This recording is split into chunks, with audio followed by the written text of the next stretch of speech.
श्रीगुरुभ्यो नमः। नमः सभाभ्यः सभापतिभ्यश्च वो नमः। वागीशाद्याः सुमनसः सर्वार्थानामुपक्रमे यं नत्वा कृतकृत्यास्यस्तन्नमामि गजाननम्। वेदण्डास्यं गिरां देवीं सद्गुरोः पादपङ्कजम् जगद्गुरुंश्च शृङ्गाग्रस्थितान् वन्देऽर्थसिद्धये। मालासुधाकुम्भविबोधमुद्रा विद्याविराजत्करवारिजाताम् अपारकारुण्यसुधाम्बुराशिं श्रीशारदाम्बाम् प्रणतोऽस्मि नित्यम्। सत्यज्ञानसुखस्वरूपममलम् क्षीराब्धिमध्यस्थितम् योगारूढमतिप्रसन्नवदनम् भूषासहस्रोज्ज्वलम् त्यक्षम् चक्रपिनाकसाभयवरान् बिभ्राणमर्कच्छविम् छत्रीभूतफणीन्द्रमिन्दुधवलम् लक्ष्मीनृसिंहम् भजे। श्रीमते शङ्करार्याय धीमतेऽद्भुतशक्तये नमोऽस्त्वद्वैतसिद्धान्तस्थापनोपात्तमूर्तये। भारतीकरुणापात्रम् भारतीपदभूषणम् भारतीपदमारूढम् भारतीतीर्थमाश्रये। विद्याविनयसम्पन्नम् वीतरागम् विवेकिनम् वन्दे वेदान्ततत्त्वज्ञम् विधुशेखरभारतीम्। गिराम् देवी वाणी विमलगुणिनौ मे च पितरौ गुरोत्तंसाः मल्लाप्रगडकुलभूषा मणिबुधः कुटुम्बाख्यः शास्त्री रसिकहृदया ये सहृदयाः निजाशीर्भिः कुर्युः सफलवचसं माम् करुणया। अरुणाम् करुणातरङ्गिताक्षीम् धृतपाशाङ्कुशपुष्पबाणचापाम् अणिमादिभिरावृताम् मयूखैः अहमित्येव विभावये भवानीम्। कदम्बवनचारिणीम् मुनिकदम्बकादम्बिनीम् नितम्बजितभूधराम् सुरनितम्बिनीसेविताम् नवाम्बुरुहलोचनाम् अभिनवाम्बुदश्यामलाम् त्रिलोचनकुटुम्बिनीम् त्रिपुरसुन्दरीमाश्रये। Shrigurubhyo Namaha. With namaskaras to the Padapadmas of Ubhaya Jagadgurus and of Sharadamba and of Lalitha Bhattarika. Namaskaram to all of you, the listeners. First, I would like to apologize for the slight delay in today's program. There were some technical issues on my end. But at least with Acharya's grace and with Devi's grace, we are together today to talk about Lalitha Sahasranama Brahmavidya. That was the title that I had provided. So first, before we talk about the subject matter, we first should take a quick look at these Shanmatas, right? Because this Shankara Matha, the Kolkata Shankara Matha, has been conducting these Pravachana series on Purnima about the Shanmatas, and it is a very great thing that has been done, because these Shanmatas are the way to unite Sanatana Dharma. These are the 6 folds of Devatas that keep us together as Sanatana Dharmis. And especially when we are Vidheyas of Advaita, especially when we are in Bhagavatpada Sampradaya, these Shaddarshanas, the Shanmatas, and Advaita have a very interesting relationship, because these ways of worship, right? Vaishnava tradition, Shakta tradition, Shaiva tradition, Ganapata tradition, Saura tradition, these all exist pretty much across all Vedantic schools of thought. So in Dvaita or Advaita or Vishishtadvaita. But within Advaita, so an Advaita Vaishnava or an Advaita Shaiva or an Advaita Shakta, the way that such a bhakta conducts their worship will be slightly different. Because in our sampradaya, we accord all devatas the same sthana. So all devatas are given the same qualities, all devatas are given the same traits. So the ishtatva is applied only to the nama and the rupa, not towards the devata itself. So if you look, the easiest place to see this is when you do Ashtottara Shatanama pujas. So on Ramanavami, we have a certain Ashtottara Shatanama puja that we do. On Shivaratri, there is a certain Ashtottara Shatanama that is done. During Navaratri, there is a Ashtottara Shatanama that is told, chanted. On Ganesh Chaturthi, there is another one.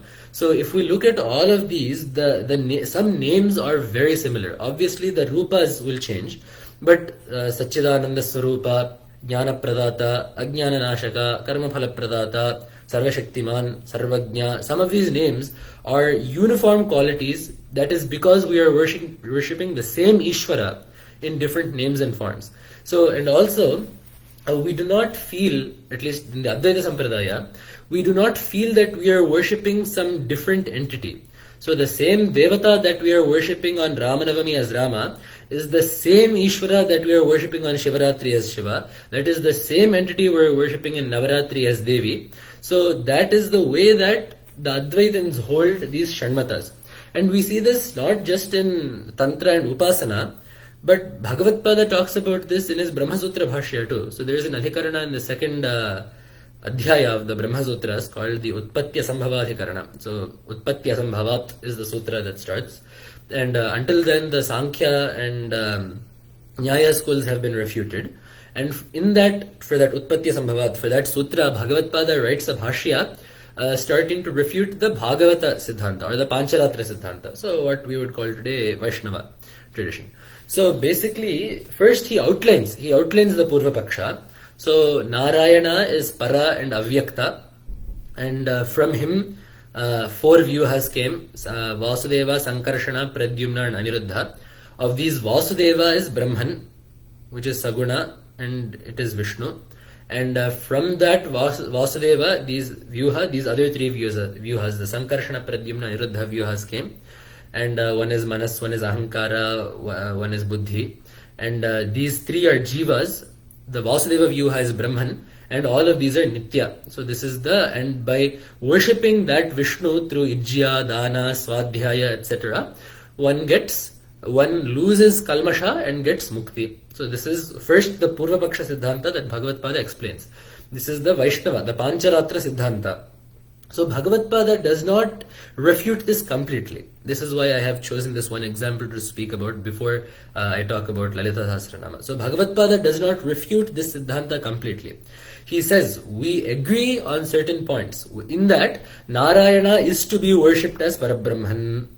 In that, everything, so Sankarshana, Pradyumna, Aniruddha, not just these, everything else in the world also comes from Narayana. That also we have no problem with. Where we differ, so then he writes, Parantu, so where we differ, where the Advaita Siddhanta differs from the Pancharatra Siddhanta is, we have no problem worshipping Narayana as Parabrahman. But he says, Vasudeva Sanyakat, Sankarshana Sanyo Jivaha, so this Sanya, so the fact that the only name of Brahman is Vasudeva, the fact that Brahman is Vishnu, we have a problem, we do not agree with that.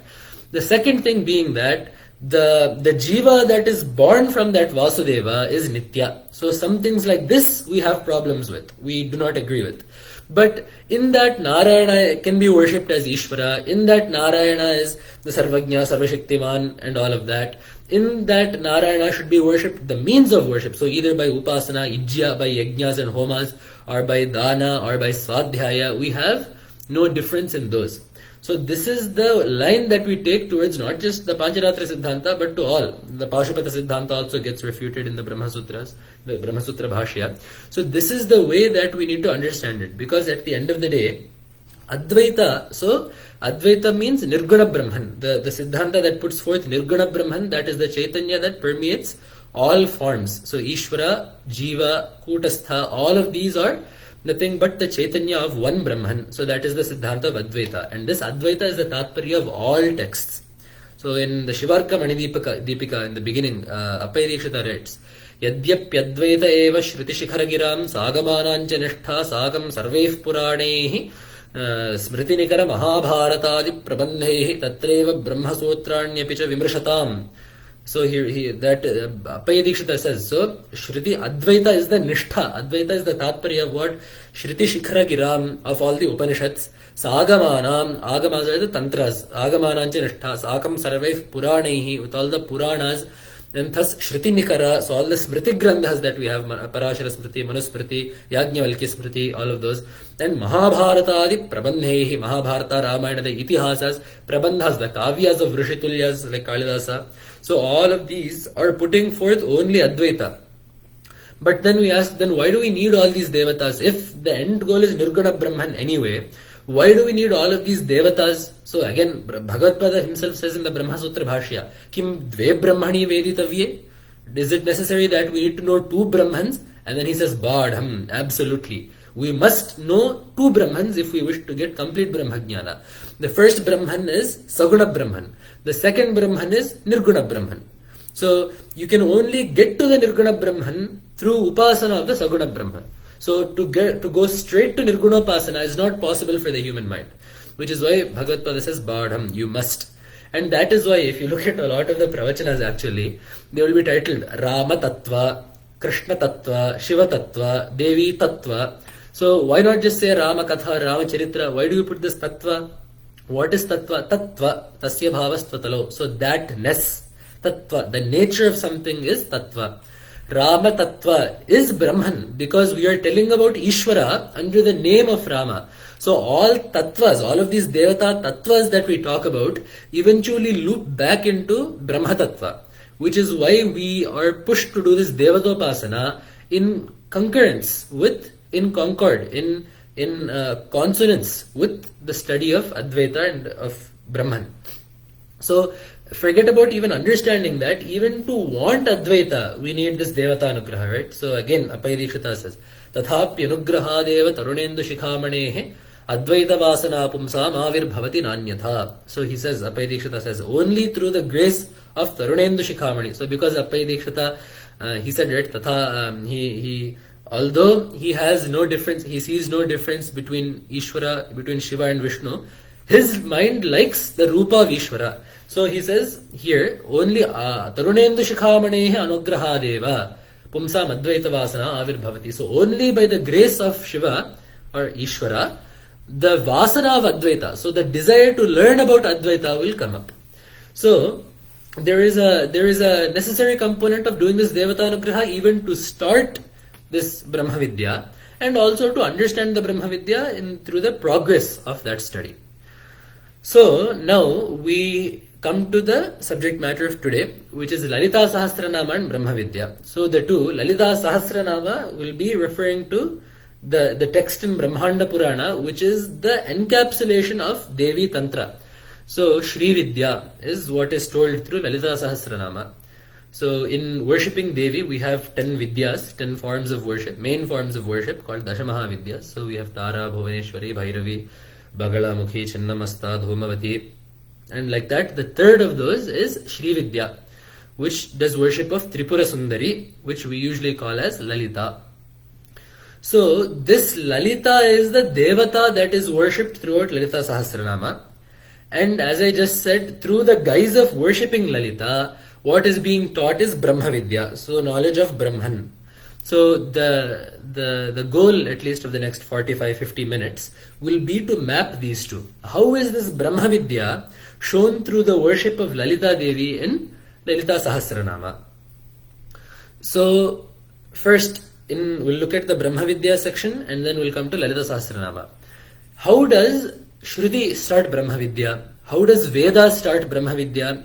There are several prakriyas outlined through the Upanishads. But if we go with the Taittiriya Prakriya, so the Panchakosha Viveka Prakriya, how does it start? Bhrugarvai Varunihi Varunam Pitaram Upasasara Adhihi Bhagavo Brahmeti. So as is the case everywhere, it starts with Guru Upasadana. There is a formal process of going and doing Ashrayana of the Guru. You need to do Sharanagati to the Guru and ask Adhihi Bhagavo Brahmeti. Please teach me about Brahman, Bhagavan. Is what you need to ask the Guru. So that the corresponding one here is Agastya going and asking Hayagriva in Brahmanda Purana.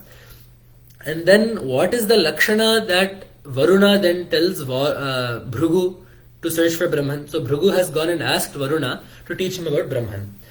What is it that Bhrugu then tells him in response? Yatova imani bhutani jayante yena jatani jivanti yat prayanti bhisamvishanti iti tadvijijñāsasva tad brahmeti is what he says. So that from whence all beings come forth, that due to which all beings are sustained, and that into which everything dissolves again, that is Brahman. And how can you learn this? Tapasa Brahma Vijijñāsasva. Do tapas, do mental study, contemplate, do tapas to learn this, to learn about this Brahman, to know this Brahman. But the quality, so what is he supposed to meditate upon? What is Bhrigu supposed to meditate upon? That from which everything comes, that in which everything stays, that by which everything is upheld, and that into which everything dissolves again. So meditation upon this will be the meditation that leads one to Brahman. That is Brahman. The same thing is done in Lalita Sahasranama. So we are taught about a Devata whom we are told is the cause of the worlds, by whom these worlds are being protected, and into which these worlds dissolve again. And we are told to meditate upon this Devata, basically giving it the Brahma Lakshana, thereby leading us towards Brahman. So, in the opening first 3 names of Lalita Sahasranama, we are given this. So, in the Brahma Sutras, right after Athato Brahma Jignasa, right after the Jignasa Adhikarana starts. So, first Brahman needs to be desired. And then the first sutra that is given is Janmadyasya Yataha. Janmadi asya yataha, asya brahmanaha, janmadi srishtisthitilayadikam yataha, due to which, asya jagataha, janmadi srishtisthitilayadikaryam yataha, due to which. So, due to which entity, asya, so adas shabda means that which is pratyaksha pratiyamana, that which is being observed in person is asya. So, this jagat that we see around us. So we are not starting with something abstract, because Nirguna Brahman, pure Sat, pure Chaitanya is not something that is an Indriya Vishaya, it is not something that is directly perceptible. So we start with something that we can see around us. So Asya, this world that you see around you, Janmadi Asya Yataha. So that due to Janmadi, that due to which the Janma happens, that due to which the Sthiti of this world happens, that due to which the Laya of this world happens. So this is the Janmadhyathikarana, to which exactly the first 3 names of Lalita Sahasranama correspond. Shri Mata, Shri Maharagni, Shrimat Simhasaneshwari. So actually Bhaskara Raya, who wrote the Pithika, or the Vyakhya for Lalita Sahasranama, writes here, Evam Tribhirnabhi Srishtisthithalaya Kartratvena Brahma Lakshayitva. So he says, first, by the first 3 names, Lakshayitva, we are designating Brahma. He does not say Lalita Devi, Brahma Lakshayitva. We are designating Brahman Srishtisthithalaya Kartratvena by the label of Srishtisthithalaya Karta. So the first 3 names are zeroing in on Brahman by giving it the name Srishtisthithalaya Karta. And then after that what happens? Prakrita Puranokta matra pradurbhavadi kathanam prayena puranokta kramena ashrayan. So then he says, after these first 3 names have designated Brahman, after that prakrita puranokta matra pradurbhavadi kathakramam. So after that we do Prakrita Puranokta. So the Prakrita Purana is Brahmanda Purana. Prakrita Puranokta Matra Pradurbhavadi Katha Kathanam. So from there we then talk about the Pradurbhava, the Avirbhava and the Katha and the Leelas of Devi that are told in Brahmanda Purana. So first we are starting with the 3 names that designate Brahman, and only then we are going into the Katha of Devi. So then we get the question. So are only the first 3 names talking about Brahman? What about the rest of that? Then he says, Tirodhanugraha Paraparyaya Tirodhananugraha Paraparyaya Bandhamoksha Pradatvena Lakshayatum Upakramate, he says. So after the first 3, the next 997 names that are given are telling 2 things about Devi. Tirodhana and Anugraha. So we have the Panchakrityas, right? We get this in Lalita Sahasranama itself. Srishtikartri Brahmarupa, Goptri Govinda Rupini, Samharini Rudra Rupa, Tirodhanakari Ishwari, Sadashivanugrahada, Panchakritya Parayana. So the Panchakrityas are Srishti Sthiti Laya Tirodhana Anugraha. So what are these Tirodhana Anugrahas? Bandha Moksha Paraparyaya. Tirodhana is Bandha, Anugraha is giving moksha. So Bandha Moksha Pradatvena. So Bandha Prada is Tirodhana, Moksha Prada is Anugraha. So giving moksha and keeping the jiva in bandha. These 2 facets of Brahman, which are then applied to Devi, are then described through The other 997 names, so he says, iti lakshayadum upakramate chidagni kundetyadina shivashaktyekya rupinityantena, he says. But first, let us look at the first three names though. So the first three names are showing Srishtikartritva, Sthitikartritva, and Layakartritva. First name, Shri Mata. So obviously the Shrikara being used in the beginning, so the Mangaladi is one aspect. But Shri Mata, Shriyaha Mata, Shri Mata. The mother of Shri is Shri Mata.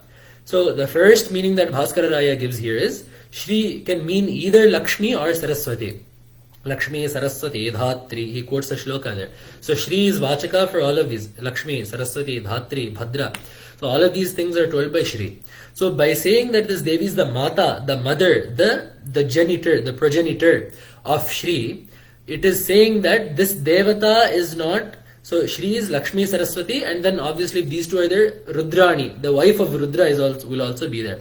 So the first thing Bhaskara Raya says is, by saying Shri Mata, by saying it is the mother of Shri, the Rishi is saying, Hayagriva is saying here, that the Devata being talked about henceforth is not the Shiva Patni that is in the Samana Koti, not the Shiva Patni that is at the same level as Lakshmi, Saraswati and Parvati. We are talking about a Devata that transcends even these. Another meaning that has been given is Shriyam Mati. So Shri refers to moksha. So we get in Veda, right? Rajasama Niyajogam Shri Sahi Shri Ramrita Satam comes. So that Shri that is talked about in Veda as Amrita Swarupa, Shriyam Mati. So one that measures out that Shri to give to Upasaka. So basically one that gives moksha to Upasakas. And the third name is the third meaning is the one that we are most interested in. So he says, Abhyuktanan nama Shripada Purvam Prayanjita Yatha Shriphala Shrigiri Shrichakra Shrimatradikam. So for those things that are the greatest of their fields, the prefix Shri is attached. So he gives examples there. Shri Giri, so Shri Shaila is said to be the greatest of all mountains. So among Giris, the greatest is given the prefix Shri. So Shri Giri. Among all chakras, so among all yantras, Shri Chakra. So this Lalita Devi's yantra is the greatest. So Shri Yantra. The other Shri Phala. So among all fruits, mango is the greatest. Jagati Phalaraje Prasarati, says Jagannatha Panditaraya. So the Phalaraja, the greatest of all fruits, is mango. So Shri Phala means the greatest of phalas is Shri Phala. In the same way, the greatest of matas, the greatest of mothers will be Shri Matra. Why is she the greatest of all matas? We can give several things, right? So one, the fact that she's a devata, number one, she's immortal, all of this is there. But the fact is that all mothers will only have motherhood towards one or two beings maximum, right? So, or however many kids they have, their matritva is limited to those children. So for example, my mother's matritva is limited towards me. She is a mother to me. To someone else she may be a friend, to someone else she may be a sister, but she is only a mother to me because I am an only child. But the thing about Devi is, she is a mother to literally everything that exists. Everything in creation will call Devi as mother. So because she has given rise to everything in this world, she is the greatest of mothers because she is the mother of mothers. So in Telugu we have this one padya, Ammala Gannayamma, Mugurammala Moola Putamma. So Ammala Kannayamma, the mother that gave rise to all mothers. Mugurammala Moola Putamma, the mother who is the Moola, the root of the three mothers. The three mothers being Durga, Lakshmi, Saraswati. So that is why she is Shri Mata. She is the greatest of mothers because she is the mother of everything. This is exactly the first Lakshana, Yatova Imani Bhutani Jayante. That from which literally everything in this cosmos comes forth. So Shri Mata in Lalita Sahasranama corresponds to Yatova Imani Bhutani Jayante. The Lakshana of Brahman that it is the right, it is the cause of the creation. It is the Srishtikarta. Then the next name, Shri Maharagni. As I tell the Lalita Sahasranama Brahmavidya correlation, I would also like to every now and then give you a snippet of Bhaskara Raya's Vyakhya Paddhati. The way that Bhaskara Raya wrote the Bhashya, because it is a very beautiful Bhashya. a phenomenal bhashya. It is the way that he brings out certain concepts is done very beautifully. So I will give you some asides as well. So for example, here for Shri Maharajni, he shows the Vyutpatti Krama for Shri Maharajni. So there are two ways of doing the Vyutpadana of Maharajni. So those of you who have some parishaya with Samskrita and the Samasa Vidhi, you can probably follow this even better. So for Shri Maharajni, we have Tripadatmakam Samasam. So Shri Shabda, Mahat Shabda and Ragni Shabda, or actually Raja Shabda. So do you do Mahati cha? So Raja Stri Pratyaya. So do you do Maha cha Mahamscha Raja Maharajaha? Tasya Stri Bhave do you do Stri Bhava there? Or do you do Raja Stri Bhava and then add the Mahat Shabda? So the thing is, if you do Maharaja first, so Mahamscha Asau Raja cha Maharaja. So you will have Ang Mahatasamanadhikarane. So you will get the Ang. So Mahat will become Maha. You get Maharaja. And then you have Nastadhite as one sutra. So the Rajan Shabda, the Nakaranta will drop.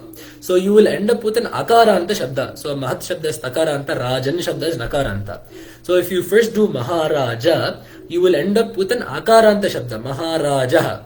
So then when you do a Stri Pratyaya on that, you will get Neep, and you will get Rinebhya Neep, and you will get Maharaji.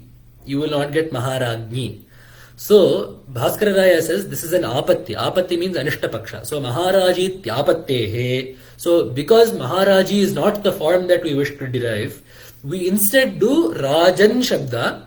So then we put the Stri Pratyaya Neep on that. Again, same sutra. Rinebhyo Neep. We put the same sutra on that. So Rajan Neep Ragni. And then you add Mahati cha Ragni Maharagni. Same sutra. Ang Mahatasamanadhikarana Jatiya Deshiyayoho. So thus he shows Maharagni, Shri Mata, Shri Maharagni. So this is how Bhaskar Raya, in some places he will also show the Vyakarana Sambandha Visheshas. And this, why I have brought this up is because sometimes these Vyakarana nuances will become important when explaining names. So we will see that in Chiragnikonda Sambhuta. I will leave that for then. But for now, Maharagni. So Raja is a ruler, Palaka. Maharaja, a great ruler, Maharagni. So a female empress is Ragni. Shri Maharagni, the Shri has the same meaning. So the greatest of all rulers. Why? The same reason again. So the President of America, of the US, his power is only limited to the US. He cannot pass laws in India. He cannot enforce laws in India. In the same way, India's Prime Minister's influence is limited to India. He cannot pass laws and enforce laws or do anything in the US. So thus all rulers have limitations of their kingdom. So they can only protect the people inside their borders. But Devi is Maharagni. So she protects everything in existence. So this is what he says is Sakala Prapancha Rakshane, Sakala Prapancha Jata Palane Adhikrita is what Bhaskara Raya says there. So she has the adhikara, she has the power, she has the command to enforce and to protect everything, all prapanchas, not just this prapancha, aneka koti brahmanda janani. So however many brahmandas there are, she has the power to protect all of those. And this is exactly what we have coming to the corresponding word in Brahmavidya.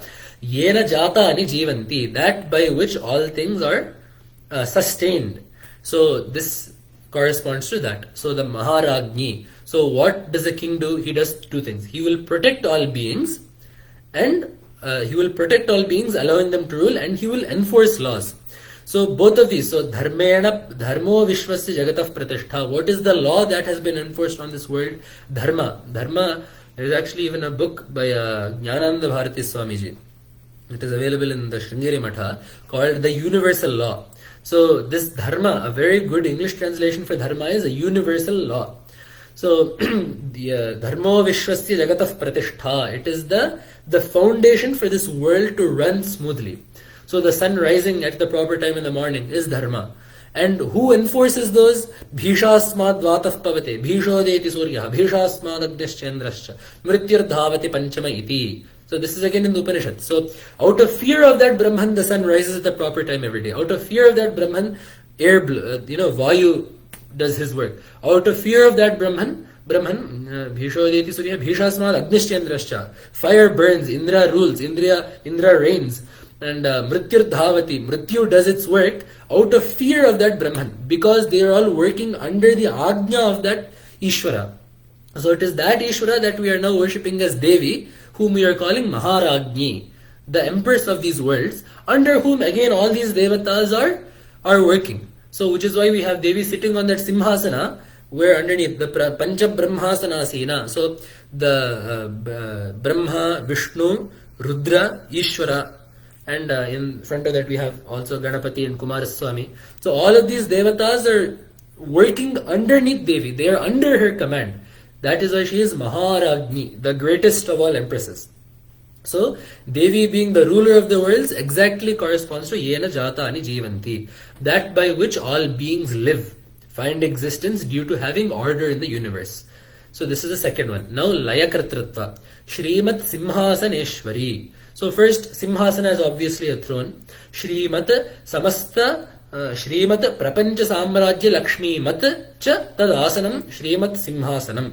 So the first meaning that Bhaskara Raya has given us is, so Simhasana is a throne. The throne, what? So the throne symbolizes Adhipatya over a particular region, as I said earlier. So the Prapancha Samrajya, so the Simhasana that she sits upon symbolizes her Adhipatya, her influence, her command over the Prapancha Samrajya. But there is also another meaning, because Dehi is Simhavahani, right? So Simhamaruhya Kanyatve Mahisho Nihato Naya Mahishagni Tato Devi Tatha Simhasaneshwari is I think Skanda Purana. So there the word is Simhamaruhya Kanyatve Mahisho Nihato Anaya. So because Devi got on a lion to kill Mahisha. So even in Saptashati, if you see, Mahisha fights with Durga Devi for a long time. He becomes an elephant, a buffalo, he becomes another lion. And Devi then sits astride a lion, Himavan. So when Devi comes as Durga in Saptashati, all the devatas give her their ayudhas. So Vishnu takes a chakra out of his Sudarshana chakra, Brahma takes a kamandalu out of his kamandalu, Shiva takes a trishula out of his trishula. So all devatas give Durga Devi something. The Simha comes from Himavan. So Himavat Parvata, Himalaya Parvata gives Devi this lion. And this lion is a mantra in its own. There is a Simha Stotra in Srividya where it describes which devata is in which anga of that lion, of the lion that is Devi's Vahana. It is also a very nice stotra. So Devi got onto that lion, and that lion, the Parakrama and the Veeravihara of that lion is described separately. So 5 or 6 shlokas are devoted in Saptashati, just describing how this lion pounced on the enemy armies and destroyed Rakshasas. So sitting on such a lion is the speciality of Devi. Simham Aruhya Kanyatve Nihato Mahishonaya. Because Devi sat on this lion to kill Mahisha, she got 2 names. Mahishagni Tato Devi Tatha Simhasaneshwari. So she became called Mahishagni, the killer of Mahisha, and also Simhasaneshwari. Simha Asana. Asana means a seat. One whose seat is a lion. One who sits upon a lion. This is one meaning. But the more inner meaning of this is, the word Simha denotes Himsa. Himsidhatos Simha Shabdaha Vashakanto Shivasmritaha Varnavyatyasatah Siddhau Yatha Pashyakah Kashyapo Yatha. So this is one thing in Shabda Shastra. So some words will be switched around, and especially some words it is very common. For example, the word Shiva will denote the meaning Vashi, one who has everything in his Vasha, in his control. In the same way, in Veda we have Pashyakah, Kashyapah, Pashyako, Bhavati, Pashyakah, Kashyapah, Pashyako, Bhavati. Kashyapa is actually Pashyaka. The letters get switched around. In the same way, Simha comes from the Himsi. So Himsi is a dhatu. So Himsate, Himsati, Hinasti. There is one dhatu. So from that dhatu, from that verb root, you switch the words around and you get Simha Shabda. So the word Simha denotes Himsa. So Simha Asana. So Asukshepane is the dhatu that Bhaskara Raya gives. So one who does himsa having brought in everything together. Samhara is what this is called. Samhara does not just mean to kill. Samhara means, so at least in the olden days, right? So when they would carry this one muta, they would carry a knapsack. So you would put everything in a cloth, and then the cloth you would take the four corners and just tie it together. So when you do that, everything gets gathered together in the middle. That is called samhara. Samyak aharanam is samharanam. So that when everything is brought together into one place, that is called samhara. So himsa plus samhara becomes simhasana. So himsa, so samhara, killing is done, and also everything is brought together into one place. It's like this how we roll up a mat after use. Once this entire srishti, once Devi has had her fill, once Devi has played with this world enough, she rolls up this world, and for us it is himsa. For us it is himsa because there is death involved, but on the cosmic spectrum, it is gathering all the jivas together again for the pralaya. So therefore, simhasana Ishwari. Ishwari just means one who is capable. So one who is capable of doing this prapancha samhara is simhasaneshwari. So that is the true meaning of simhasaneshwari. Shrimat simha asana ishwari. Simha, himsa asana, samhara ishwari, one who is capable of that. So this is exactly what is there in the Upanishad again. Yat prayanti abhisamvishanti iti. Yat prayanti, that into which they go, and abhisamvishanti, into which they dissolve, like sugar being dissolved into water. So in these first three names, we have Srishti, Sthiti, Laya, and we also have three aspects of Devi that have been brought out. And then, after this, we have Chidagnikunda Sambhuta. So from here onwards, we have a twofold explanation of names generally. You will have one explanation from Devi's meaning and one explanation of Brahman. Now, it is not that Devi is separate from Brahman, but there is a Nirguna Ishvara explanation and a Saguna Brahman, Saguna Ishvara explanation.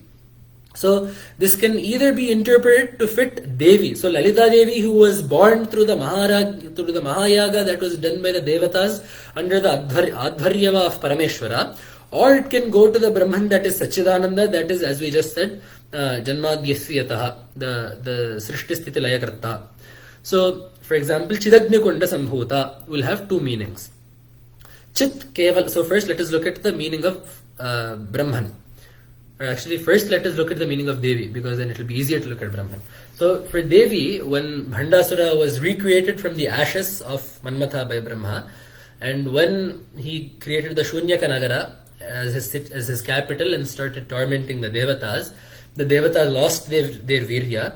The story in Brahmanda Purana is quite nice. They cross the Brahmanda, so Atitishthad Dashangulam. They cross Brahmanda and go to Parameshwara, who is beyond this Brahmanda. He comes and he says, I will do a yaga for you all. So with his third eye, he dries up the Saptasagaras, makes a Homakunda. With the fire of his third eye, he starts the Homagni, the Yajnagni. He has all the Devatas jump into that Homakunda. They all come back out rejuvenated with new Shakti, with new energy. And from that Homakunda, Lalitha Devi comes forth. And even there, Brahmanda Purana describes the first thing they saw was a yantra. They saw Shri Chakra in those flames. And from the middle of that Shri Chakra, they saw a female figure come forth. So that is the way that Devi's Avirbhava has been described in Brahmanda Purana. So that is the Chidagnikunda Sambhuta, one who has emerged from that.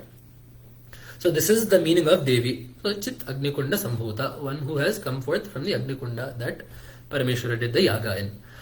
Now, from the meaning of Brahman, Chit Kevalam Brahma. So Chit is Brahma Paraparyaya. Sat, Chit, Ananda, these words all mean Brahman. Sat Padartha, Chit Padartha, Ananda Padartha is nothing but Brahman. So Tadeva Agnikundam. So Chit itself is fire. It is an Agnikunda. It's a pit of fire, a pot of fire. Why? There are two reasons that they have given. One that Bhaskaraya says, Avidya lakshanatamo virodhitvat. So what is the nature of fire? A, it burns. 2, it gives light.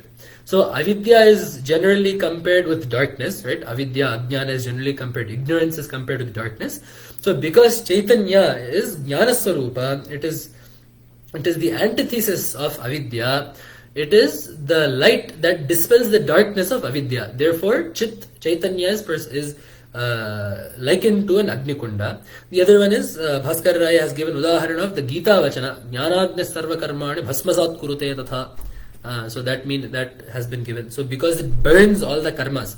So we have three types of karma: Sanchita, Agami, Prarabdha. So Agami is yet to be done. Prarabdha is tied to this body. So the Sanchita karma will be burnt with the advent of Jnana.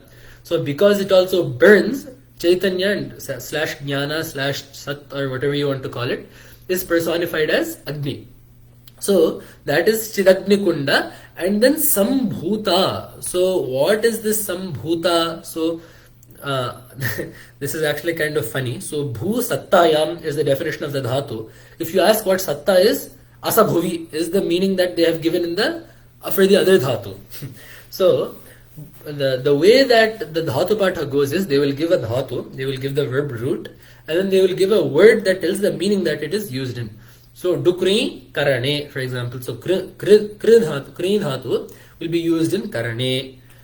Or another example, Syendu prasravane. Syandati means to flow. Prasravane also means to flow. So they will give a paryaya pada. So they will give a word that will give you the meaning of the dhatu that is being talked about. So for this word Sambhuta, Sambhava is a word you have heard before to be born. But Bhu dhatu, so Bhu Sattayam is the dhatu. So Sat means to exist. Sattayam. So the word Bhu is the dhatu Bhu is used in cases of existence. Bhavati means it exists. But then we get the question, well then Sambhavati means to be born, right? Kumara Sambhava is the birth of Kumara. So how do we know that this is not how do we know that in that Bhu Sattayam, how do we know that that dhatu does not carry the meaning of birth? So this is where I said Vyakarana Parijnana will come in hand. So Bhaskara Raya writes, he mentions here, Tatra jataha iti paninina Tatra jataha iti paninina Bhu janidhatoho bhedena kirtanat Shakti matora bhedacha. So the reason why we are going to lengths to show that this Bhu dhatu does not mean to be born is because Brahman cannot be born. Chaitanya is not born. So this Sambhuta cannot mean something that has not existed before being born. So if we say Chidagni Kunda Sambhuta, we should not take the meaning that something that is born from the Chidagni Kunda, from Chidagni. Because Janma is not accepted of Brahman. Brahman is not born. So this is why we are going to lengths to show that this Sambhuta does not mean Janma, but it has to mean existence. So in Vyakarana, Panini has done Prathak Kirtana. Kirtana just means not the Sangita Kirtana. Kirtana just means, so when a Rishi or especially a Sutrakara refers to something, a reference is called Kirtana. So Bhu Janidhatoho Bhedena Kirtanat. Panini has expressly used Janidhatu. So the dhatu that Janma comes from. So Jayate, that dhatu has been expressly used differently from Bhu dhatu. Where does this come? Within the Tadhita Prakarana, within the Tadhita Bhaga of Vyakarana, within the Shaishika Prakarana, so this is a certain part of the Tadhitas, you have these series of things. So Tatra Jataha, Vyaharati Chamrige, Tatra Bhavaha. So you have certain adhikaranas that are done. So certain pratyayas are used in certain meanings. So one sutra that has been given by Panini is Tatra Jataha. Another sutra that has been given in that same prakarana, so in that same stream, is Tatra Bhavaha. So if Panini has taken two sutras to use Jan dhatu in one and Bhu dhatu in another, it follows that these two have separate meanings, because Ardhamatra laghavena putrotsavam manyante Vayyakaranaha is the saying. Vayyakarana is Shastra in general, but even more so in Vyakarana, grammarians, if they can lessen a sentence by even half a matra, by even half of a syllable, they will feel as happy as they would if when the firstborn son was put in their hands. So Ardhamatra Laghavena, when one matra is reduced, Putrotsavam Manyante, they feel like a child has been born to them. That is how happy they are.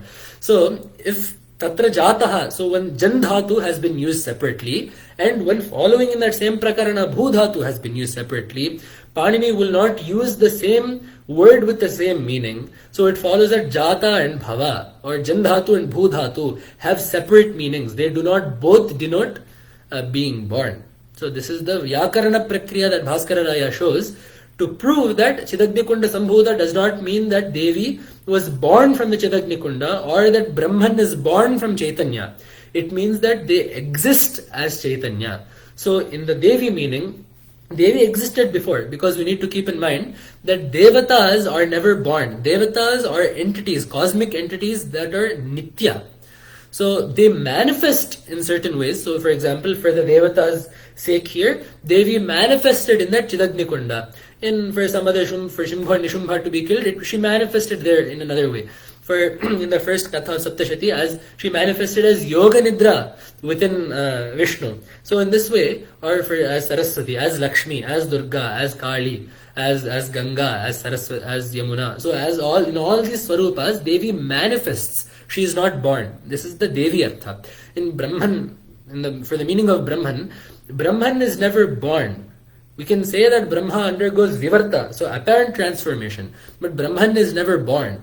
So, which is why Bhaskaraya shows that Chit Shaktif Parameshwarasya Vimala Chaitanyam Evochyate. So, Parameshwara's Chaitanya is none other than the Mula Chaitanya itself. So, Parameshwara's Chaitanya and the Chaitanya that is Parameshwara are not different. So, he says, Shakti Shakti Matoho Abhedacha. He says this here. The Shakti Shakti Matora Bhedacha is also given in Gita. So in Bhagavad Pada's Gita Bhashya Ashtamadhyaya, in one place it comes, this also, Bhagavad Pada uses this exact phrase, Shakti Shakti Matora Bhedacha. So this Chidagnikunda Sambhuta, as we have seen, refers both to Devi coming from the Chidagnikunda that came from Shiva, as well as Brahman manifesting as Chaitanya. So in this prakriya, obviously we cannot do all 996 names now, but I just want to give you an idea of how this text is used by Bhaskara Raya to integrate upasana of a devata with understanding Brahman, which is the final goal. So as we have maybe, I think we have about 15 minutes left, and there are some more aspects I want to cover.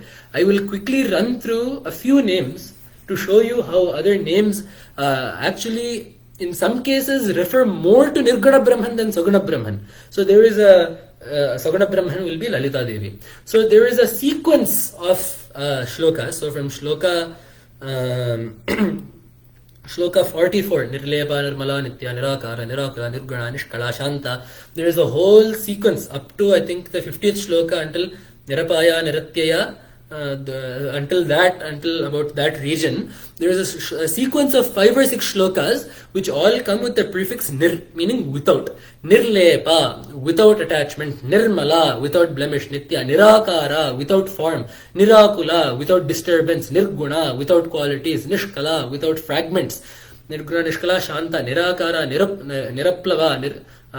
So all of these phrases actually, if you see, it is actually very hard to apply it to Lalita Devi, because when we say Lalita Devi, what do we mean? We mean a female devata sitting there with the name Lalita, holding a sugarcane bow, 5 flower arrows, a pasha and an ankusha. So if we have the name Nirakara, how does that work? Because Devi is, if we say Lalita Devi, that is very obviously having an akara. If we have Nishkala, without any divisions, in Lalita Devi, in Lalita Sahasranama itself, we have Kantha Dhakkade Paryanta Madhyakota Swarupani, Srimad Vagbhava Kota Eka Swarupa Mukha Pankaja, Kantha Dhakkade Paryanta Madhyakota Swarupani, Shakti Kota Eka Tapana Katya Bhagadharini. So within Devi itself, in Tantra itself, we have 3 divisions. So there is 1 kuta above the neck, 1 kuta from neck to waist, 1 kuta from waist to feet. And these are these 3 divisions are the 3 parts of the Panchadashi mantra. The first 5 letters are the top, the middle 5 letters are the Madhya Kota, the last 5 letters are the Shakti Kota. So we have kalas. Kalas are fragments. So we have 3 parts. We have 3 divisions within Devi's akara, within Devi's mantra. If we go to the Shri Chakra, we have 9 divisions, 9 avaranas. So how does this Nishkala name, in what way can it apply to Lalita Devi? Because this Lalita Devi is none other than the Nirguna Brahman, which does not have any divisions. That Nirguna Brahman, through the help of Maya, has manifested as Lalita Devi. In the same way, Nirguna, how can we say that Lalita Devi is Nirguna? Because we are starting with Arunam. So redness is a quality. Karuna Tarangitakshim, Karuna is a quality. Dhrita Pashankusha Pushpabana Chapam, she's holding things. So she has the quality of holding those things.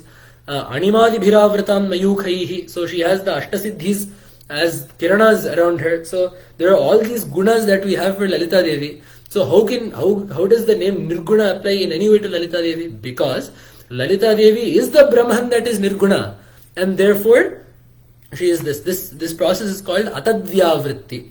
So this whole process of saying Nirguna, Nishkala, Shanta, without gunas, without names, without forms, without any disturbances, this is called Atadvyavritti, Netivada. So you get rid of everything that is not Brahman, and by process of elimination, whatever is left is Brahman. So this process is shown again in Lalita Sahasranama. In the same way, we have one name that is actually quite appropriate to the Shanmata concept, Shadadhvati Rupini. So there are again two meanings that Bhaskara Raya shows here. So in Tantra, there are 6 adhvas. So there is a Padadhva, Bhuvanadhva, Varanadhva, Tattvadhva. There are 6 such paths. But the other meaning that he gives is, so of those 6 paths, 3 are Prakasha, 3 are Vimarsha. So in Srividya, we have Prakasha, Vimarsha. Of those 6 paths, I think the Varna, the Varna, Pada and Bhuvana are Prakasha, the other 3 are Vimarsha, as per my, if I am correct. And then the other meaning that Bhaskara Raya gives is, these Shadadhvas, these 6 paths, are actually the Shanmatas. Shaiva Vaishnava Daurgarka Ganapatyadi Bhedataha. Shaiva Vaishnava Daurgarka Ganapatyendu Sambhavaihi Mantrair Vishuddha Chittasya Kulajnanam Prajayate Prakashate. Shaiva Vaishnava Daurgarka Ganapatyendu Sambhavaihi Mantrair Vishuddha Chittasya Kulajnanam Prakashate is the quotation that he gives from Kularanava. So Kularanava is one of the Tantra Granthas of Srividya. So what is this saying? What are the Shadadhvas they're talking about? Shaiva, Vaishnava, Daurga, Arka, Ganapata, Indu. So these 6 matas are given. Shaiva, the Shaiva mata, Vaishnava, Vishnu worship, Durga worship, so Devi worship, Shakti worship, Arka, Sauras, the Surya worship, Ganapata, Ganapatya is the word that is used there, but in Kaumudi, it is very clear that Ganapatyam mantram iti tu Ramadhikameva, Ganapatam mantram is what it should be. So Ganapata is the true name of the mata, the Vyakarana Sammata name. So Ganapata, the worship of Ganapati, and very interestingly in this they have Indu Sambhava. Indu refers to the Jaina mata. So they have actually included one of the Nastika matas in this also well. So Indu Sambhavam Jaina Darshanam is what Bhaskar Raya says. So the mantras, so Upasana of these, so Shiva Upasana, Vishnu Upasana, Durga Upasana, Arka Upasana, Ganapati Upasana, Mantrair Vishuddha Chittasya. For one whose chitta, for one whose mind has been purified by Upasana of these devatas, Kulajnanam Prakashate. Kulajnana is Brahmajnana, or the ultimate jnana in Srividya. So even within Srividya, we are saying, even within Devi Upasana, we are saying that through Upasana of this, one's mind becomes pure to get Brahma Jnana. So even within this, we do not say that just the Upasana of the Devata Sakshatkara is the end goal. We are very clear that through worship of this Devata, you get Chitta Shuddhi and Ekagrata, and these are qualities that in the end help you get Brahmajnana in addition with Devata Anugraha. So this is the meaning of Shadadhatita Rupini. Then we have some more, even more clear meanings like Vishwarupa Jagarani, Savantri Tejasatmika, Supta Prajnatmika, Turya Sarvavastha Vivarjita. So this sequence is straight out of the Mandukya Prakriya. So within Mandukya, we have the Avasthatraya Vidya. So we have the way that Chaitanya manifests in the 3 three avasthas, both in the Jiva Koti and the Ishvara Koti. So, Vishwa Tairasa Prajna we have in this, and then here we have the other three for Jivas. So, Jagarini, in Jagrata Avastha, Vishwarupa, she is called Vishwarupa. Within Sapantri, within Swapnavastha, she is Tairasatmika. Within Swapnavastha, she is Prajna. So these three names are the names that Upanishad has given to Brahman in those three avasthas in Mundaka, in Mandukya Upanishad. So those are taken exactly as is. And then in the end we have Turya. Turya means the fourth. Sarva avastha vivarjita. Beyond these three avasthas, she is Turiya, which is exactly what Bhagavad Pada says. Turiya kapitvam duradhigama nissima mahima. You are something beyond these three avasthas, Devi. You are some being that is beyond those. Mahamaya Vishwam Brahmayasi Parabrahma Maheshi. You are not the wife of Vishnu, you are not the wife of Shiva, you are not the wife of Brahma. You are Parabrahma Maheshi. You are the Shakti of Parabrahman itself. So that is given by these few names. And then we have another sequence of names. Rama. We have another sequence of names. Kshetra Swarupa, Kshetreshi, Kshetra Kshetrajna Palini. This is very easily seen in Bhagavad Gita, where we have an entire Vibhaga, Kshetra Kshetrajna Vibhaga Yoga. So, Idam Shariram Kaunteya Kshetramityabhidhiyate. Etadyo Vekti Tam Prahu Kshetrajnamapi Tadvidaha. Kshetrajnyan Chapi Mam Vidhi Sarva Kshetreshu Bharata. Kshetra Kshetrajna Yor Jnanam. Yat Tadjnanam Matham Mama. So Bhagavan takes an entire adhyaya in Bhagavad Gita to explain the difference between Kshetra and Kshetrajna. So Kshetra is the body, Kshetrajna is etadyo vetti, one who knows it, one who is the Chaitanya aspect that is within the body, that enlivens the body, the jnana to which the body is the Vishaya. So this is the Kshetra Kshetrajna. Kshetra Swarupa, Kshetreshi, Kshetra Kshetrajna Palini. So all these names will eventually tie back to that Kshetra Kshetrajna Yoga in Gita. In the same way, I think we will cover maybe one or two names before going on to the last few. We have these three names that I think will sum up the essence of what this Brahmavidya Lalita Sahasranama's relationship is.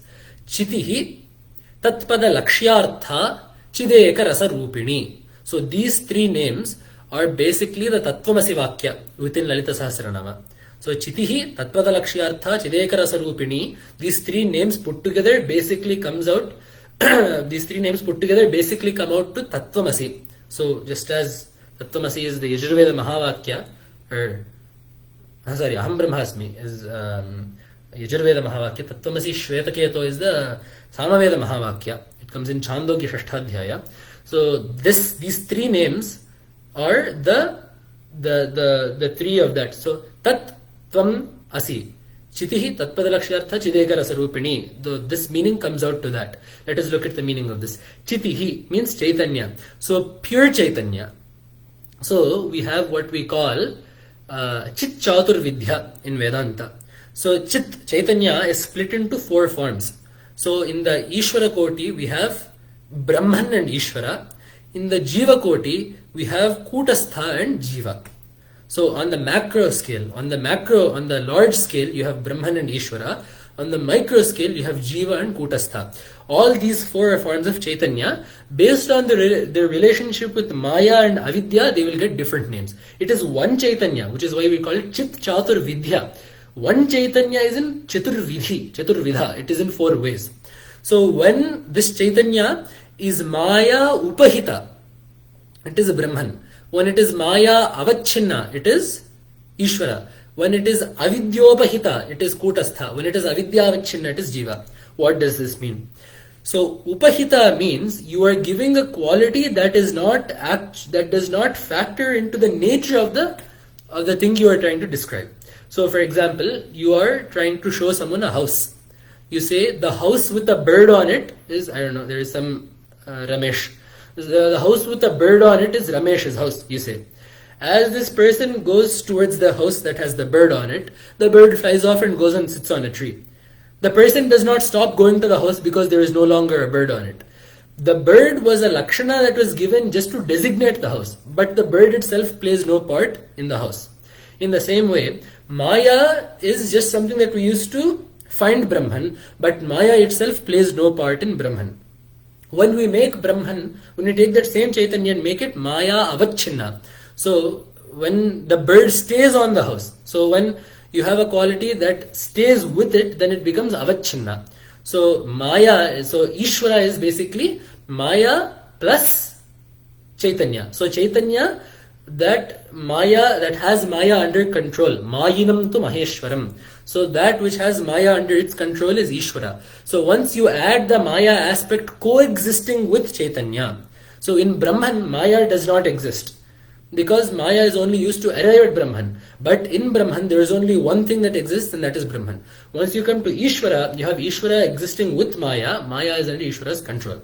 And then in the Jiva Kuta, the same thing. Maya's effect is avidya, and the same application. So for the Kutastha, avidya does not affect the Kutastha. For the Jiva, avidya and Chaitanya go together. So in this way, you have Chit Chaturvidya. So this Chitihi refers to pure Chaitanya. In the Chitis Tatpada Lakshyartha, this Chitihi refers to pure Chaitanya. And then Tatpada Lakshyartha. So within Tat, Tvam and Asi, in the Tattvamasi Mahavakya, you have the Tat and Tvam, and Asi means you are that. So this Tat refers to Ishvara, Tvam refers to the Jiva. So Tatpada Lakshyartha, so the Vachyartha of Tatpada is Ishvara. So what I just said, the Ishvaratva Vachinna Chaitanya, Maya Vachinna Chaitanya. So Tatpada Vachyartha, so the exact, so what does the word mean is Ishvara. So the Chaitanya that is Mayopahita. But the Lakshyartha, so what the word denotes is Tatpada Lakshyartha is Nirguna Chaitanya. So that is why Devi is specifically said as Tatpada Lakshyartha. The Tatpada Vachyartha is what we do Upasana of, Saguna Ishvara. Tatpada Lakshyartha is Chaitanya. So Chitihi, Tatpada Lakshyartha, and then we wonder, so now we have Devi's pure Chaitanya and Devi is Tat. But what about the Chaitanya within this Jiva? Then we have Chid Ekarasa Rupini. You do not have to worry that these are different. Chid Ekarasa. Ekarasa means one essence. Raso Vaisaha is what Vedanta, what Upanishad says. So Ekarasa means the essence is one. So when you put it into Maya, it goes as Ishvara. When you put it into Avidya, it goes as Jiva. So Chid Ekarasa Rupini. So Chitihi, Nirguna Chaitanya, Tatpada Lakshyartha. The Nirguna Chaitanya, that is the Lakshyartha of the Tatpada that denotes Ishvara. And then Chid Ekarasa Rupini, the Chaitanya that is one within both Ishvara and Jiva. So these three names put together in a very spashta vidhana, in a very clear way, show that this Lalita Sahasranama is meant to take us towards Tattvamasi Jnana, to the bodha that comes of Aikya of Jiva and Ishvara. And then I think we will start wrapping up because we are running out of time. But there is one more name that I would like to talk about, just because there is a lot of swarasya in the way that Bhaskara Raya writes the Vyakhya for this. So he says Brahman, so the name that we are talking about now is Abalagopa Vidita. Abalagopa Vidita Sarvanalanghe Shasana Shri Chakrarajanlaya Shri Matripura Sundari Shri Shiva Shivashakti Rupini Lalitambika. So this is towards the tail end of Lalita Sahasranama. So we have this name Abalagopa Vidita, very beautiful name. So how does Bhaskara Raya give the vyutpatti of this? Balan Brahmadikan Gopayati iti Bala Gopaha Balagopascha Balagopau Balagopau Abhivyapya Tishtati iti Abhivyapya Vidita iti Abalagopa Vidita is the way that he gives it. So what does this mean in English? So Bala Gopa Vidita. Right? So this is the word breakup that we have in this. Vidita means that which is known, object of knowledge, that which is known. So Balan Brahmadikan Gopayati iti Bala Gopaha. One that protects Balas is Bala Gopa. Balan Gopayati iti Bala Gopa. Who are Balas? Brahma, the Devatas, the Lokas, these are the Balas, the children. So who is Bala Gopa? Who is the protector of the children like Brahma, etc.? So he says Sadashiva Parova Balagopa Shabda Sadashiva Parova Krishnavatara Parova. So he says this Balagopa Shabda can mean either Shiva or Vishnu. It doesn't matter for us. Basically, the Ishvara, the Deva from whom all other Devatas are born, from whom all other beings are born. So Balan Brahmadikan Gopa iti Bala Gopaha. So one Bala Gopa is Ishvara, Shiva, Vishnu, give it some name. On the other hand, the other Bala Gopa refers to a Bala, a child who is a Gopa, a cowherd. So Bala Gopascha, Bala Gopascha, Bala Gopau, Dvivachana. So one Bala Gopa is referring to, let's say Vishnu for now, one Bala Gopa is referring to Vishnu, one Bala Gopa is referring to, or let's say Shiva. So one Bala Gopa is referring to Shiva, one Bala Gopa is referring to an actual child cowherd. So one we have Sarvajna, Sarvashaktiman, Ishvara. The other one we have a very simple little child who has not probably even started going to school yet. So basically a little child that knows very little. So we have Sadashiva on one side and we have a little child on one side. And we are saying that Devi is Abala Gopa Vidita. She is known to this, that and everything in the middle. So the Sarvajna, we have Ishvara. Absolute knowing nothing is a little baby that is just born. A Bala is what we have on the other side of the spectrum. And Devi is Vidita by both of these and everything in the middle. So all levels of knowing that lie between Sarvajna and Ajna, so between knowing everything and not knowing anything, she is known by all of these. So even a Bala Gopa, even a little newborn baby knows Devi, it is said. How is this possible? This is where the Swarasya comes. So, because she is Aham Pratyaya Gamya, that is Ahamta. She is present in every single being as Ahamta Spurana.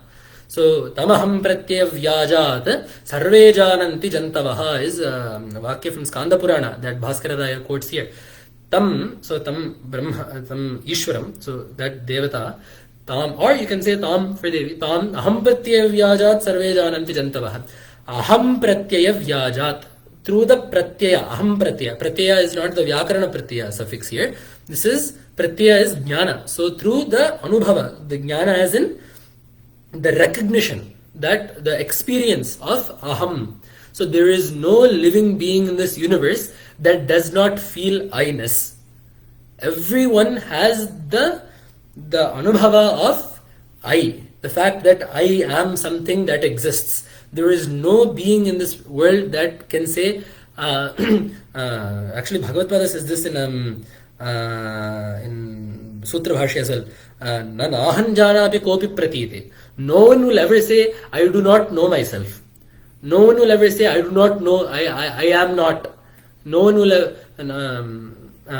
ever say that I am not. Because they're saying that itself negates it, and there is a speaker that they identify with, which is the only reason they're able to say that. So Aham Pratyaya is common to all beings, whether it be a newborn baby or Parameshwara or a king or a worker or a grahastha or a brahmachari or a male or a female or an animal or a cow or a dog or an elephant. All living beings will have Ahamta Spurana inside them. Which is why when we do dhyana, we have ahamityeva vibhavaye bhavanim. I am doing dhyana of Devi as aham, as not just aham, as aham brahmasmi aham, but aham as in I am doing dhyana of Devi, but aham as in I am meditating upon her as ahamness. This is actually also there in the Nrisimha mantra when it says mrityam mrityam namamyaham.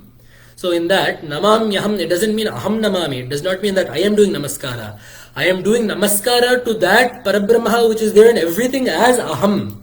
So namaskaram to that Narasimha who is Ishvara, who is Brahman, who is within everything as aham. Same thing here, ahamityeva vibhavaye bhavanim. I am meditating upon Devi. I am doing bhavana of Devi, who is present in everything as aham and therefore is known by everyone. Now, the thing is, we do not know that it is Brahman and we are not identifying with it. The problem is not with knowing Brahman, because everyone knows Brahman. Because there is nothing else other than Brahman. There is no dvitiya padartha, na dvitiyosti kaschita.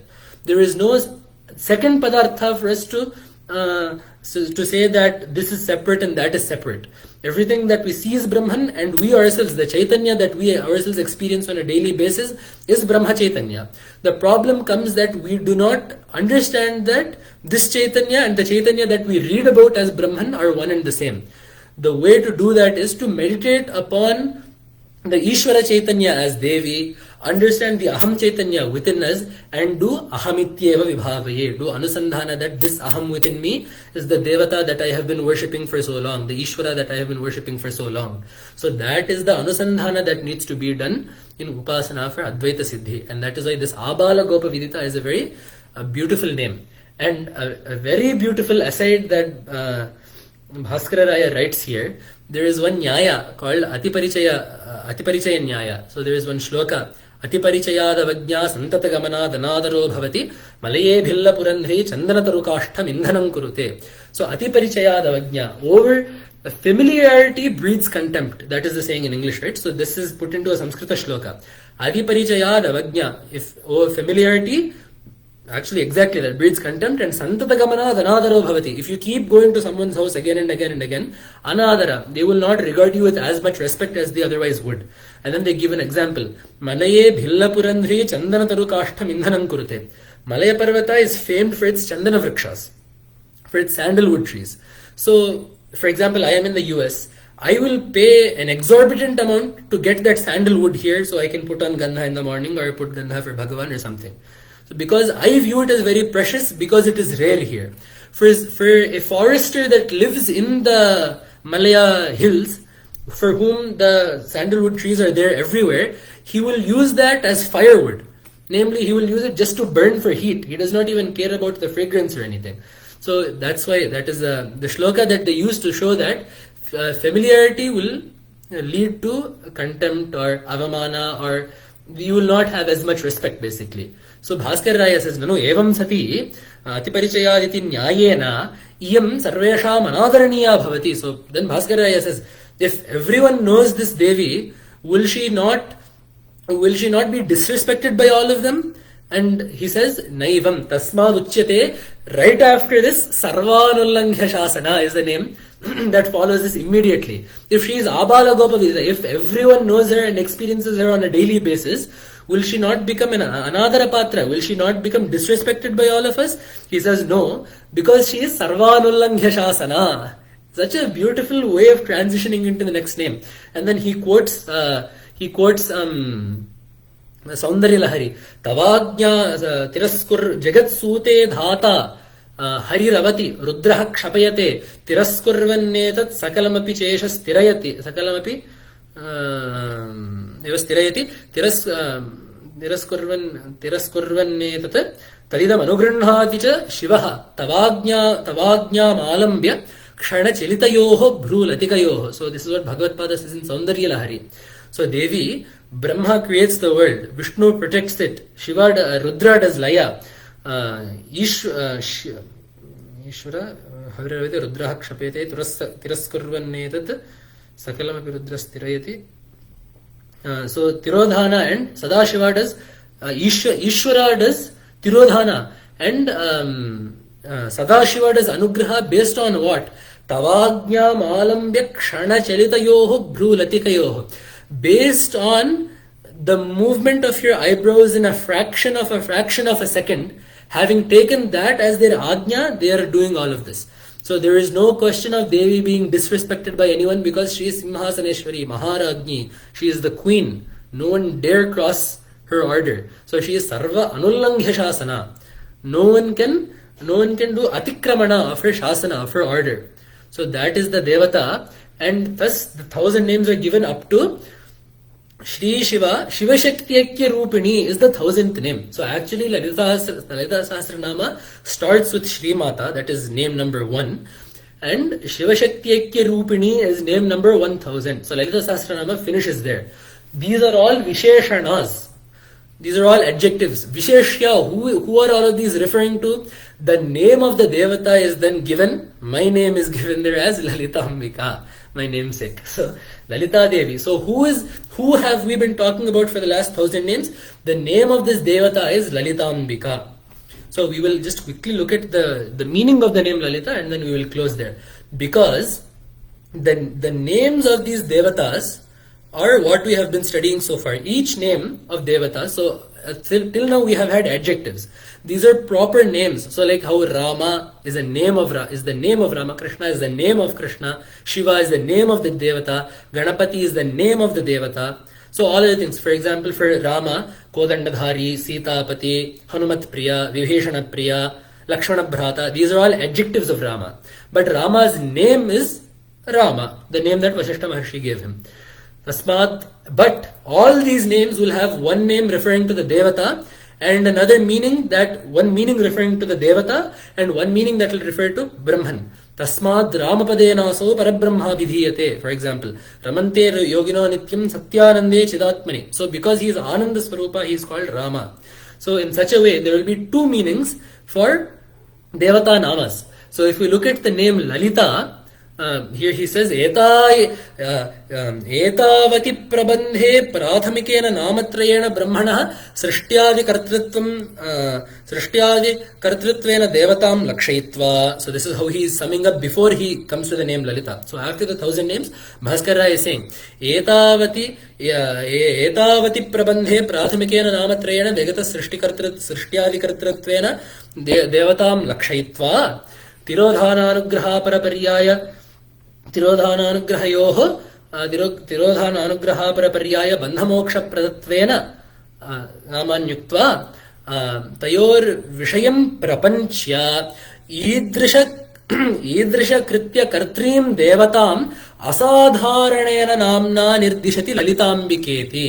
So prapanchya, having expanded on that devata's qualities this far, Tasyaha kartrim, so idrisha panchakritya kartrim asadharanena namna, with an uncommon name, uncommon meaning specific name, with a name that is specific to this devata, he calls her as Lalita. So several meanings of Lalita are given here. Lalitam raticheshtitam. So in Shringara Shastra, in Kama Shastra, loving acts are called Lalitam. Saukumariyantu Lalityam is one that is given in Alankara Shastra. So Saukumarya, softness is called Lalitya. Lalite Sundaram is given in one kosha. So beauty is called Lalita. Namara kosha Strinam Vilasa Bibhoka Vibhrama Lalitam Tatha. The Vilasa, the charm of a Strimurti is called Lalita.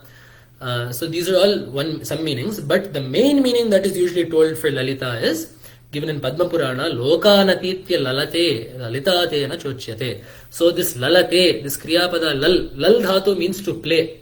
So that's why I have Leela, Lalana. In the Agni Gayatri, we have Vaishwanaraya Vidmahe, La Leela Yadhimahi, because Agni's tongues, the tongues of fire playfully flicker around. So Lalate means to play, to sport, to be happy. So Lokan Atitya Lalate, she transcends the lokas and plays. She enjoys. She is Ananda Swarupa that transcends these worlds.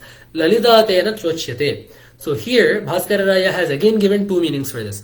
Lokaha kiranaha avaran devataha tan atitya tatsthanoparitanam bindusthanam. So these lokaha mean kiranas, avarana devatas. So the word loka can refer to the avarana devatas. So Devi is in the Madhya Bindu, and then we have the Navavaranas right around her in the Shri Chakra. So those the Adhishtana devatas or the avarana devatas that are there. So Bhagamalini, Bhairavi, all of these, the Nitya devatas, the Tithi devatas, all of those devatas, the Nitya Shodashikaru. So all of those devatas that are there, the Tithi Mandala devatas, all of these devatas that are the avarana devatas, these are all lokaha, kiranaswarupaha. So mayukhe, mayukhe avratam, right? Animadibhiravratam, avratam mayukhe. So mayukha, kirana, loka, these words are all used in Shri Vidya to denote the avarana devatas that are around the Madhya Bindu. So these are all the lokas, lokan atitya. Having crossed all of those, she is the Madhya Bindu, the Bindu that is the Nivasasthana of Devi. So this is one meaning. The other being lokaha, as in the bhuvanani, the prapancha. So she transcends the material world, exists in a nirguna form as Sachidananda. So as Ananda Swarupa, Lalate. She exists as Ananda, having transcended this material world, and therefore she is called Lalita. And there is a very, very beautiful shloka that I will end with here. Why Devi is called Lalita? The Bhaskara Raya quotes this, says, Laliteti nama yuktam. Devi, there is no name more apt for you than Lalita. Why? Laliteti nama yuktam tavakila divya navavritayah dhanuraikshavam astrányapi kusumani tavakhilam lalitam. He says, so Lalita, basically what are the meanings we have said so far? Happiness, saundarya, beauty, charm, grace. So this is so basically Ananda and beauty are Lalita put together. So that is the meaning of Lalita. So he says, Laliteti nama yuktam. By all means, this name fits you perfectly. Tavakila divya navavritayah. Because look at first Devi, look at your navavaranas, look how glorious they are. Then dhanuhu aikshavam.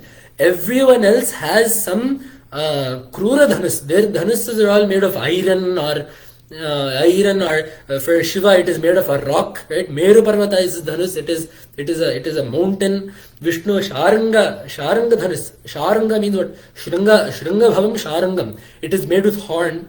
So other devatas have, I don't know, some kinds of hard, tough dhanus, bows. Your bow, look at it, it is aikshavam, it is sugarcane, it is so sweet and beautiful to look at. So your bow, your weapon itself, your weapon of choice, is itself very beautiful and soft and sweet to taste even. And then astrányapi kusumani, other people, there are these special arrows called narachas, which are iron arrows. So other devatas all have these big arrows. Shiva has Pashupata that spits fire. The Narayanastra is a very dangerous astra in Mahabharata. If anyone that is holding an ayudha, it will kill them with immediately. So that Narayanastra is there. So all other devatas, their astras are all bhayankara. Look at your arrows, they are flowers, they are so beautiful to look at, they are so fragrant. So your avritis are beautiful. Your bow and arrows, which are usually weapons used to kill, are sweet to taste and fragrant to smell. So tava akhilam lalitam. Why should I describe it this much? Literally everything about you is lalitam. Everything about you is beautiful. Everything about you is charming. Everything about you is sweet. You in total are Ananda Sarupini. So that Anando Brahmeti Vyajanat. That Anando Brahmeti Vyajanat is the essence of Lalita's name. Anything that causes happiness, anything that causes happiness to the heart. What do we call beauty? Something that causes happiness within us. Anything that is beautiful, yadyad vibhuti matsattam shrimadorjitamevava. Anything that is glorious, Bhagavan says, tattvaeva vagachatvam mama tejomsha sambhavam.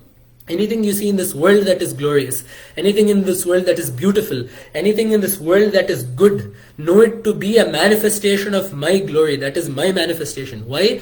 Because Bhagavan is glory, because Parabrahma, because Ishvara is glory, because Ishvara is beauty, because Ishvara is Ananda. So that glory, beauty, Ananda is all put into that one beautiful, beautiful, beautiful name, Lalita. And that is why this is Lalita Sahasranama. This Sahasranama is named, the name that is given to the Sahasranama is not even in those 1,000 names. So the 1,000th name ends with Shiva Shakti Kirupini and then Lalitambika comes. So just as he says, Tava Akhilam Lalitam, everything about you is Lalita. Just as we say, Madhuradhipater Akhilam Madhuram, Krishna, everything about you is Madhura. Madhura, Lalita, all of these come out to the same thing. Rama, all of Abhirama, all of these come out to the same thing. Madhuradhipater Akhilam Madhuram. Everything about Krishna is Ananda. That's why in that same way, Tava Akhilam Lalitam, Tatha Akhilam Lalitam, Devi, everything about you is Lalita. So, thus I have done my best in whatever little time I have. I have already gone, I think, over time. But in whatever time I have had, based on what little I have learnt from my gurus and what little I have learnt by Bhagavan's grace and by Jagat Guru's grace, I have tried to put forth. The reason being is, this is a very important thing, that our upasanas be done in accordance with Advaita, as a sadhana to Brahmajnana. Because upasanas can be done two ways.